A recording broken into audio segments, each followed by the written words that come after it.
আসসালামু হ্যালো বন্ধুরা, দেখেন আমরা চলে এলাম একটা মোটরের কাজে। যেখানে দেখেন কিনা কাস্টমারের অভিযোগ হচ্ছে মোটরে পানি ওঠে না।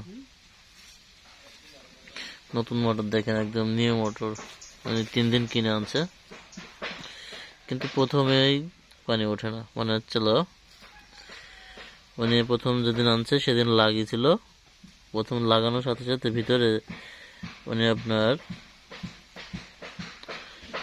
পুকুরের পানি তুলছিল। পুকুরের থেকে দেখেন কি পরিমাণ ময়লা ঢুকছে, তাহলে আপনার পানি উঠবে কিভাবে? এটা হচ্ছিল এক্সপার্ট গ্রুপ RFL এর এক্সপার্ট 10M প্রো মোটর।